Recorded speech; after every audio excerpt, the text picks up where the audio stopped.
E aí, galerinha, todo mundo ouvindo? Tudo beleza? Estamos ouvindo aí?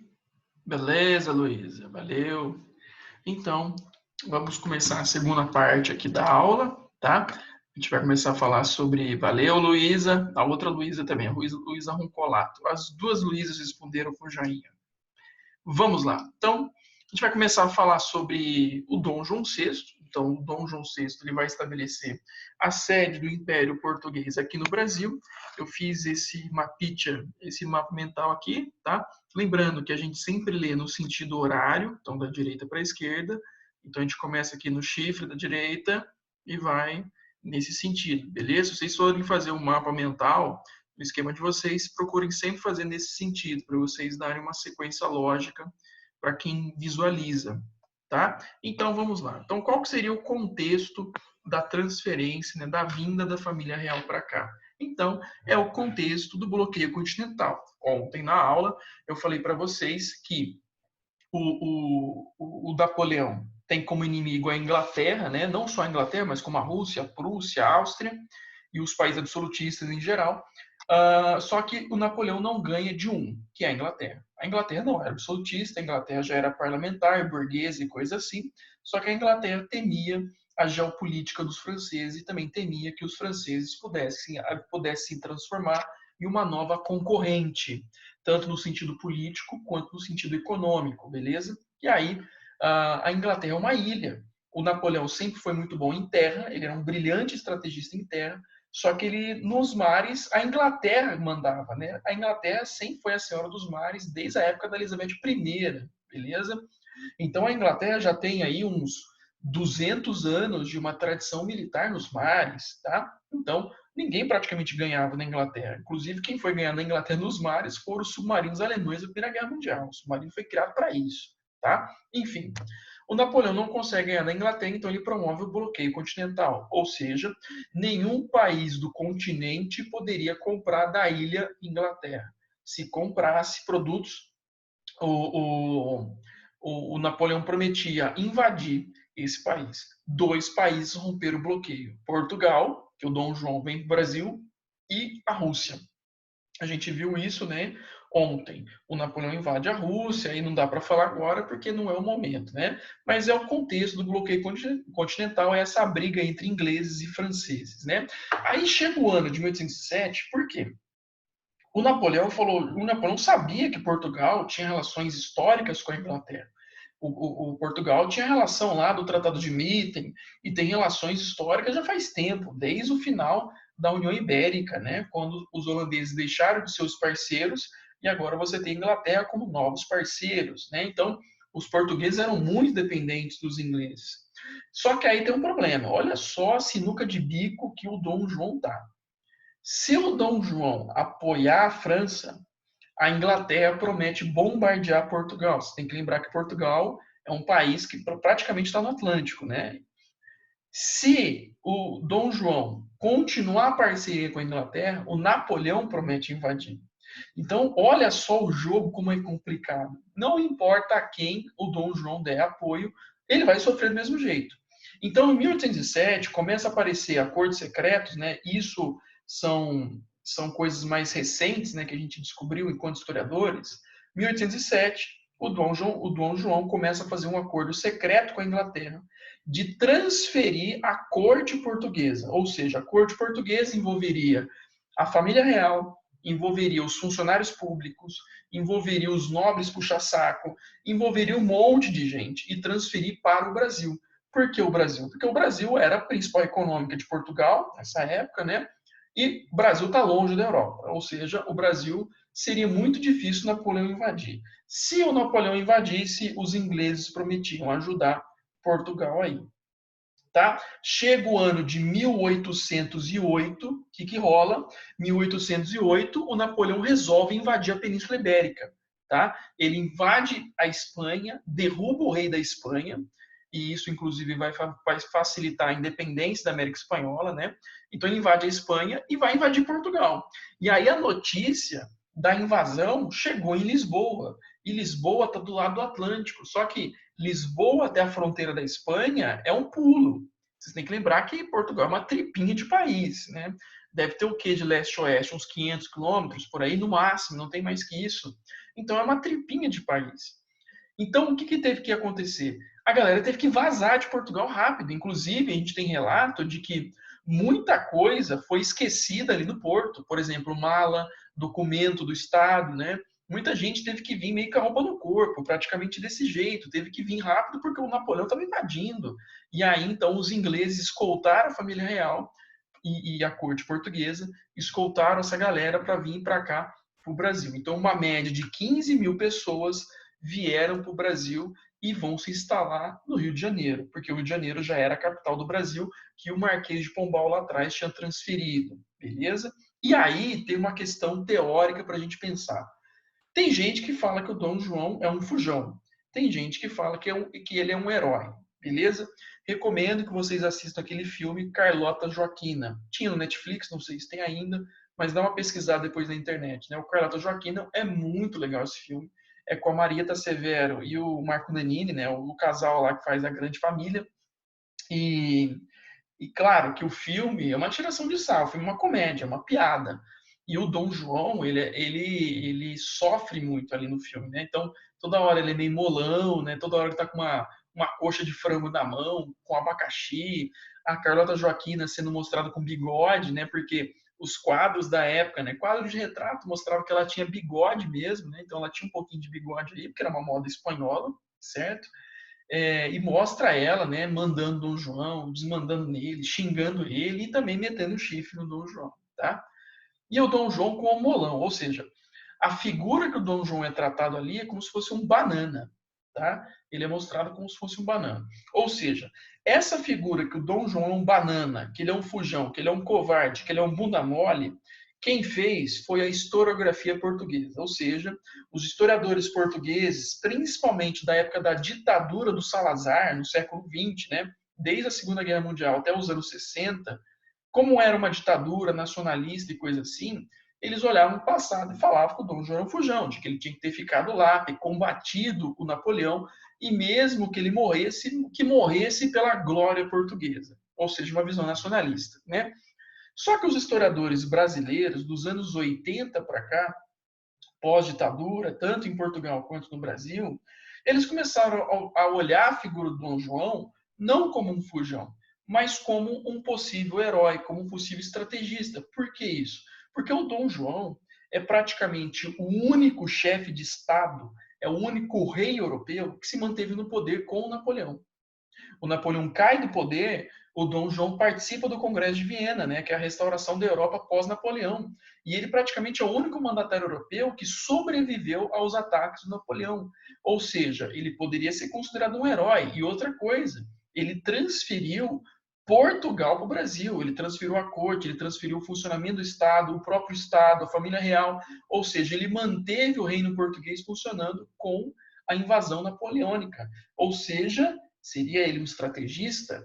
Então aqui a gente tem uma visão mais positiva da pessoa do Dom João. Inclusive no filme do Carlota Joaquina, tem algumas coisas meio sutis no filme que meio que mostra isso. Então, por exemplo, aparecia alguém que meteu o chifre nele, né? Que catou lá a Carlota Joaquina. Inclusive, a Carlota Joaquina teria tido alguns filhos aí, coisa assim, que não seria do Dom João que o filme trabalha. Claro que isso seria fofoca de época, né? Ninguém sabe se é verdade. Mas que ela tinha os casos extraconjugais, ela tinha. E aí o Dom João, quando ficava sabendo disso, ele não mandava matar o cara, mas ele pegava o cara e mandava para governar o sul do Brasil, por exemplo. Ou seja, muito longe da Carlota Joaquina e longe do Rio. Ou mandava o cara lá para o Nordeste, mandava o cara para Moçambique, mandava o cara para Angola. Aí você fala assim, ele é um banana. Não.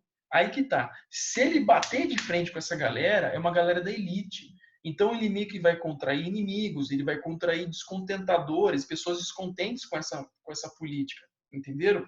Então ele meio que agia no sentido estrategista também. O filme mostra isso, né? Chegou uma hora também que o Dom João ele invade a Cisplatina, que seria a região do Uruguai, né? E aí a Carlota Joaquina quer governar lá. Como ela é espanhola, né? Ela era da família espanhola e ela era toda bambambam e coisa assim. Ela queria governar essa região para fazer parte ali da região dela, né, que seria da Espanha, ali da região da Argentina, Uruguai, Paraguai, ou seja, ela queria ficar lá com os espanhóis, né? O Dom João faz o quê? Não vai não. Por quê? Porque soubesse que se ela fosse para lá, ela poderia arrumar intriga, problemas para o reino português. Tá vendo? Então são coisas sutis que também o filme da Carlota Joaquina trabalha, mas que a gente pode ver que ele seria um bundão, mas não, ele seria meio que um estrategista mesmo nesse sentido, mesmo gostando de coxinha de frango. Quem não gosta de coxinha de frango? Enfim, quando Dom João chegou aqui ao Brasil, ele chegou em Salvador. Lá em Salvador, ele decretou a abertura dos portos. Né? Praticamente 6 dias depois da chegada, ele decreta a abertura dos portos às nações amigas. Isso aqui é importante, tá? O que é isso? A partir desse momento, o Brasil, que é uma colônia, pode comercializar com quem quiser. Tá? Lembrando que o Brasil só poderia comercializar com a metrópole, que era Portugal, dentro da lógica do Pacto Colonial. Então, com isso, o Dom João deu liberdade para os colonos comercializarem com quem eles quiserem. Obviamente que as nações amigas seriam favorecidas. Quem? A Inglaterra. Então, se você comprar um produto inglês, você vai pagar 16% de imposto. Se você comprar um produto lá de Portugal, você vai pagar 17%. Se você comprar um produto de qualquer outro país, Estados Unidos, França, você vai pagar 24%. Ou seja, é para você favorecer a entrada de produtos ingleses aqui no Brasil. Só que isso é uma coisa importante porque, entre aspas, meio que começa a dar uma certa liberdade para os colonos.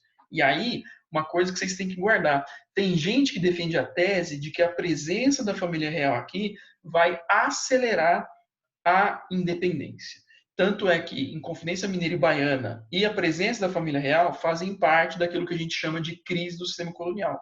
Ou seja, a presença da família real vai dar liberdade para os colonos vão poder comercializar com quem eles quiserem. O dia que os colonos puderem perder essa liberdade, eles vão decretar a independência junto com Pedro I, né? Isso a gente vai ver depois na semana que vem, mas é mais ou menos isso, beleza?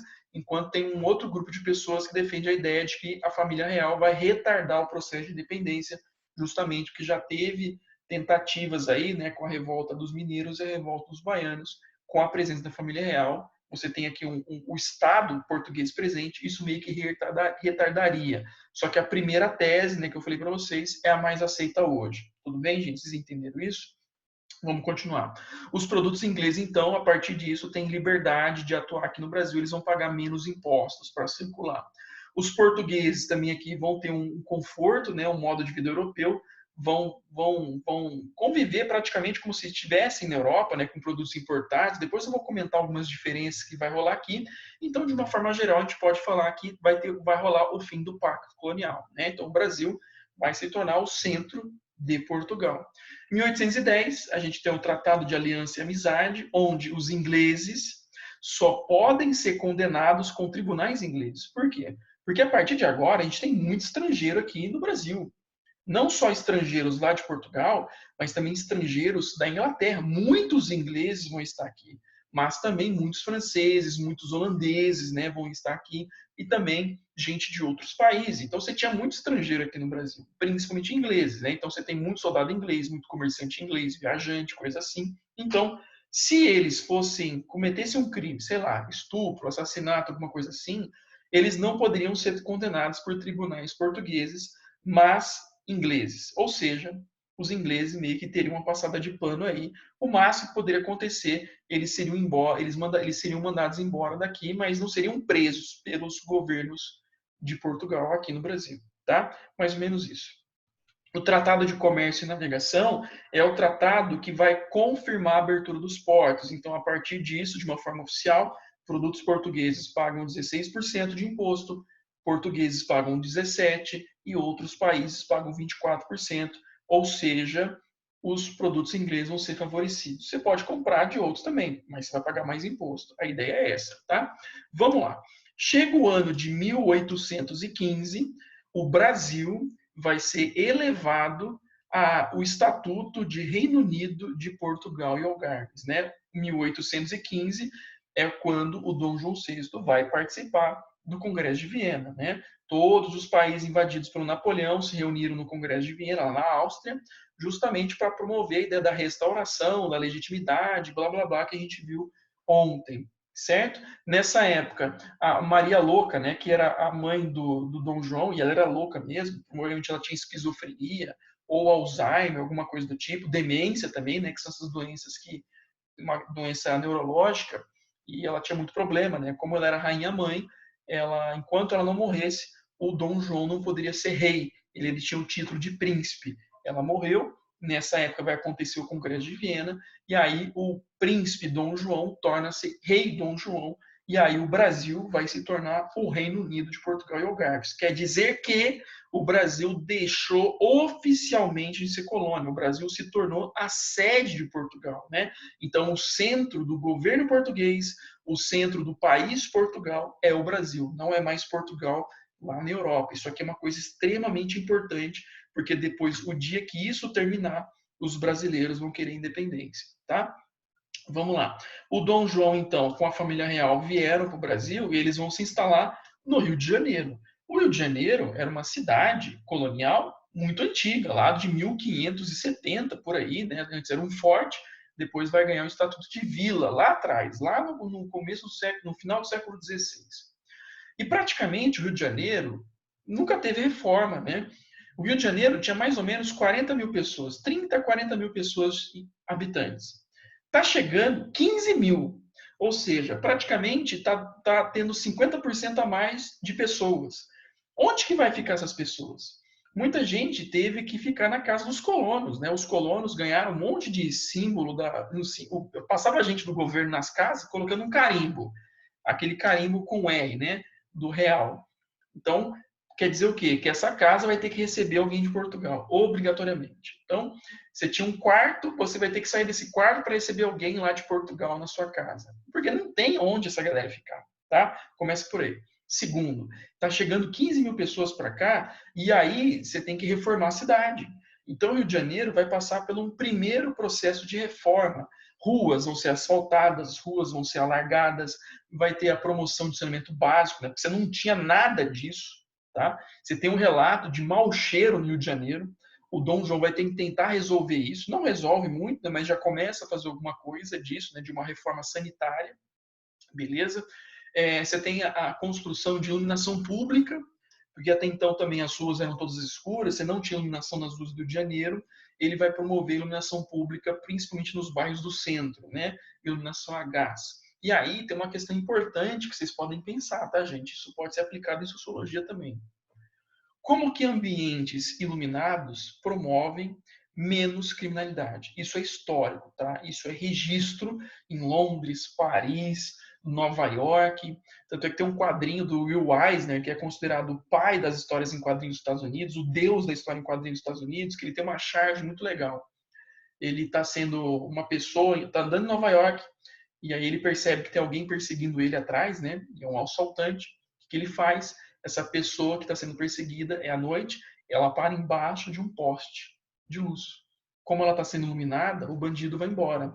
Quer dizer o quê? Que na iluminação, o crime acontece menos, enquanto que no escuro o crime acontece mais. No Rio de Janeiro aconteceu isso. Os bairros novos que foram iluminados, a criminalidade caiu, enquanto que nos bairros onde não tinha iluminação pública, a criminalidade continua existindo. Olha só, anota isso aí que pode ser uma questão de segunda fase para vocês que vão passar para a segunda fase da FUVEST, da Unesp, da Unicamp e outros vestibulares que tem questão aberta, tá? Pode ser uma questão interessante para pensar violência urbana relacionada à iluminação pública. Tanto é que no Brasil, até os anos 2000, hoje praticamente não tem mais isso, né? Antes tinha muita queda de força aqui. E eu lembro, né, que uma das coisas que a minha mãe ficava preocupada, meus pais ficavam preocupados, é com assalto, tá? Então você vai lá, você tranca os portões, né? Eu morava em Bonfim Paulista, ninguém trancava o portão lá quando eu era criança, né? Hoje a galera tá trancando o portão lá, que tá tendo muito assalto em Bonfim. Enfim, antes ninguém trancava o portão. E aí, quando caía a luz, a galera trancava, a galera ia lá, colocava corrente no portão, porque tinha medo de que poderia ter assalto, porque tá tudo escuro, ninguém tá vendo o que tá acontecendo, né? Você não tem nem telefone para poder ligar para a galera, né? Porque não existia celular, nada disso. Então, era um risco. Então, isso é uma coisa para a gente pensar a violência urbana, como que a iluminação pública ela contribui para você ter menos violência urbana, menos assaltos e coisas assim. Enfim, o Rio de Janeiro vai passar por esse processo de reforma arquitetônica, a cidade vai ser reformada, vai ser ampliada, tá? Continuando. Em 1808 nasce a imprensa régia. Por quê? Porque o Dom João trouxe a máquina de imprensa, que é a máquina de copiar livro, panfleto, correspondência, né, que até então não existia no Brasil. A América Espanhola já tinha um monte. O Brasil vai ser a primeira a vir para cá. Consequentemente, as impressões passam a ser mais baratas aqui, né? Porque tudo antes tinha que ser imprimido na Europa, tinha que ser impresso lá. Por exemplo, livro, lembra que eu falei para vocês, em Minas, que livro era caro? Agora o livro fica mais barato porque você tem a produção aqui. Tendo a máquina de copiar, nasce a Gazeta do Rio de Janeiro, o primeiro jornal praticamente da colônia. Obviamente que a Gazeta do Rio é um jornal do governo, onde as notícias da Europa vão ser retratadas. Então, se você quiser estudar coisas da Europa aqui no Brasil na época, é só você pegar a Gazeta da época, que só tem notícia da Europa, falando o que Napoleão estava fazendo, o que a Inglaterra estava fazendo e coisas assim, beleza? Enfim, vamos lá. Vai ser formada a Real Biblioteca, né, que é a Biblioteca Nacional hoje, que tem lá no Rio de Janeiro, que virou um arquivo histórico. Tem a Biblioteca Nacional também em Brasília, né, porque Brasília depois virou capital. E só de curiosidade para vocês, tá? Todos os livros impressos no Brasil, de uns anos para cá, a Biblioteca Nacional tinha que ter uma cópia, tá? Então, a Biblioteca Nacional do Rio de Janeiro não tem mais espaço, porque é um lugar pequeno, todo de madeira. Inclusive, quando mataram o Museu Nacional, né, o Museu Nacional, inclusive, que foi criado pelo Dom João também, né? A Biblioteca Nacional, ela é toda de madeira, ela é bonitona, né? Tem um monte de carpete. E como pegou fogo o Museu Nacional por questão elétrica, as fiações elétricas do Museu Nacional era de 1960, tá? A última vez que teve uma reforma elétrica no Museu Nacional foi na época do JK, se eu não me engano, nos anos 60, beleza? E foi isso que ocasionou a queima do negócio lá. Teve queima de fusível, queima de fiação, pegou fogo a parada e destruiu o Museu Nacional. Mataram o Museu Nacional, né? E aí depois começaram a perceber que a Biblioteca Nacional também poderia pegar fogo, porque era coisa antiga, né? Enfim. E a Biblioteca Nacional, depois você tem em Brasília hoje, né? Hoje, com a digitalização dos livros, é mais fácil, você guarda o livro em nuvem, né? Essas coisas assim, então você ameniza o problema do espaço. Mas é lei no Brasil, todo impresso no Brasil, a Biblioteca Nacional tem que ter uma cópia. Enfim. O Dom João também criou o Teatro São João, ali em 1813, ou seja, vocês estão vendo que o Dom João está melhorando a cidade, ele está promovendo uma série de melhorias importantes, né? O Teatro São João, ele vai trazer para cá a missão artística francesa, né, do Tauni, do Debré, tanto é que quando a gente tem questão de vestibular falando sobre trabalho escravo, açúcar, depois olha a legenda, a maior parte dos desenhos ou pinturas são do Debré ou do Tauni. O Debré tem mais de 15 mil páginas de desenho. Ele foi convidado, e junto com o Tauni, eles foram convidados a vir para cá pelo Dom João. Dom João está pagando essa galera para promover a memória, ou seja, para promover o que é o Brasil. E aí o cara vai vir pintar fruta, pintar o animal, pintar o escravo, pintar a vida no Rio, a vida em Salvador, a vida em outras cidades, para isso servir de propaganda na Europa, né? Porque afinal de contas tem que mostrar onde a família real portuguesa está morando, né? A missão científica austríaca tem a função aqui de estudar mesmo botânica, zoologia. Aqui é uma questão mais científica, mas também serve de propaganda, tá? O Jardim Botânico, criado em 1819, o Museu Nacional, né? Um está perto do outro, se não me engano. O Jardim Botânico eu não lembro se eu conheci. Vai nascer a Faculdade de Medicina lá da Bahia, em Salvador e no Rio de Janeiro, lembrando que é faculdade, não é universidade, tá? A universidade, a primeira a nascer no Brasil, é a USP em 1930, enquanto que a América Espanhola já tinha um monte de universidade. A primeira universidade no Brasil é a USP em 1930, tá? Nasceu a faculdade. Qual que é a diferença de faculdade e universidade? Faculdade eu tenho um curso. Universidade tem vários cursos e você pode fazer todos, se você quiser. Quando vocês entrarem na universidade pública, os lugares que tem muitos cursos, vocês podem frequentar as disciplinas. Você pode fazer disciplina, vamos supor, sei lá, você vai fazer engenharia mecânica. Você pode fazer aula de história, se tiver no seu campo. Você pode ir lá se matricular, você pode fazer isso. Se tiver vaga, você pode fazer isso, tá? Então, a universidade, ela te dá uma ampla gama de leque, uma ampla gama de possibilidades que a faculdade não dá, porque a faculdade é só aquilo, né? É só um curso e pronto, acabou. E, geralmente, curso técnico. Curso de medicina é um curso técnico, tá? Também vão nascer as academias militares, né? Então, aqui no Rio de Janeiro vai ter também o curso de engenharia e também curso para virar oficial, promoção de técnico, tipo técnico de construção, técnico para construção de navio, técnico aí para a parte de arrumar essa parte de gás, né, saneamento básico. Então, você tem aqui cursos técnicos voltados para a área de engenharia e também a formação de oficiais aí no Rio de Janeiro. A criação do Banco do Brasil, tá? Que depois o Dom Pedro I faliu, não é o mesmo Banco do Brasil de hoje, tá? Não tem nada a ver. E vários costumes novos estão chegando aqui, né? Então vocês estão vendo que toda uma vida europeia está sendo trazida para cá mesmo, né? Está vindo para cá. Então o Rio de Janeiro vai ter ares de Europa. Então, com lojas, por exemplo, cabeleireiro, era uma coisa da época, não existia no Rio de Janeiro cabeleireiro, isso é uma moda europeia. Restaurante, lojas de luxo, né? Artigos franceses sendo vendidos aí no Rio, coisa que até então não tinha, e produtos ingleses, ou seja, você tem toda uma moda europeia sendo trazida para cá. E quem ajudou a trazer isso foi a Carlota Joaquina. A Carlota Joaquina brigou para ter isso, porque ela falava, não, vou morar no Brasil, país quente, só tem negro, tem pobre, não sei o que e tal. Ela ajudou a trazer esses costumes europeus para cá, tá? E de curiosidade para vocês, os mercados franceses preferiam ruas estreitas. Já os mercados ingleses preferiam ruas largas. Olha só que curioso. Por que isso? Porque o mercado francês é um mercado de luxo. Então, o seu mercado de luxo, poucas pessoas frequentam, porque é mais caro. Então, por que a rua estreita? Porque a rua estreita seleciona a pessoa. Então, só vai ali quem é rico, a etiqueta, né? Então, o luxo francês. Já o mercado inglês, como é um produto barato, então eles vendiam no atacado, que é um tecidos. Lembrando que a Revolução Industrial vai aumentar a quantidade de tecidos ingleses, né? Então, era uma galera que vendia por atacado. Então, por que eles preferem ruas largas? Muita gente. E eles preferiam ruas largas, geralmente próximos à estrada, justamente para escoar essa produção para o interior do Brasil. Olha só como que a questão arquitetônica ela ajuda a explicar uma questão social e econômica da época, né? Então, ruas estreitas, o mercado francês de luxo, porque poucas pessoas frequentavam ali, porque gente endinheirada. O contrário seria dos ingleses, tá? Olha só que interessante, beleza? E aí o eixo econômico, obviamente, vai ser a região centro-sul. Já era o centro-sul devido à questão da mineração, só que a mineração estava em crise, né, desde os 1800.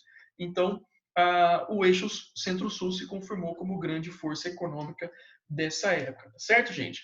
A Revolução Pernambucana e outras coisas eu vou falar na próxima aula, quando a gente for falar sobre independência do Brasil, e aí eu já falo tudo isso de uma vez.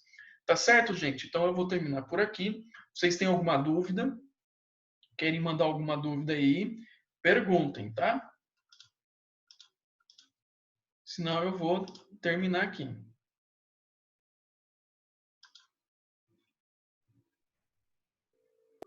Acredito que ninguém tenha dúvida, professor. Belezura, gente? Ninguém quer perguntar nada? Senão, grande abraço para vocês. Beijo para todos. Se cuidem, beleza? Continue estudando. Murilo, abração aí. Grande abraço, Professor, Tabia. Oi. eu queria fazer uma pergunta Diga, Isabel. sobre nas questões de aplicação, tenho a pergunta 3, que pergunta qual que era a importância da imprensa na colônia, tipo, como que é uma novidade. Eu queria... Então, mas essa pergunta ela vai estar relacionada à independência. Aí, não é? Falando que tem um texto falando do Dom Pedro I, se não me engano, é a alternativa B, alguma coisa assim, não é? Ah, sim, tem A e tem B, isso mesmo. Então, eu vou adiantar rapidinho, mas na semana que vem, se você quiser me perguntar, aí eu respondo completo. Então, assim, a Ok. imprensa é uma novidade porque não tinha máquina de imprensa aqui. Então, a máquina de imprensa ela é uma novidade, consequentemente, ela consegue produzir livros, jornais. E aí você tem circulação de ideias. Circulando as ideias, pode ser que tenham ideias sobre questionamentos, sobre revolta. Ou seja, muita coisa de contestação dos brasileiros contra Portugal vai circular na imprensa. Entendeu? Porque a imprensa é a ideia da promoção, da promoção física mesmo. Né? A imprensa é uma máquina de copiar. Então, você pode ter um jornal sendo copiado ali, um livro, um panfleto. Olha só, panfleto, que é a divulgação de ideia, né? Correspondência. Consequentemente, isso pode divulgar as ideias de independência, que é justamente isso que a questão está perguntando, né? Associar essa ideia da imprensa à independência brasileira. Por isso que eu te falei que semana que vem eu te respondo de forma completa. Mas seria a alternativa A, essa aí. Aí a B vem a questão do Pedro I, não é? Isso mesmo. Obrigada. Mas a questão A seria isso, essa novidade, porque antes não tinha. Agora tendo, isso vai ajudar na circulação de ideias, né? Circular ideia. Jornal circula ideia, livro circula ideia. E, consequentemente, pode gerar ideias de revoltas. Ó, o carioca tá aí, malandro! Então, beleza, gente. Se ninguém tiver mais uma pergunta, eu vou encerrar aqui, tá?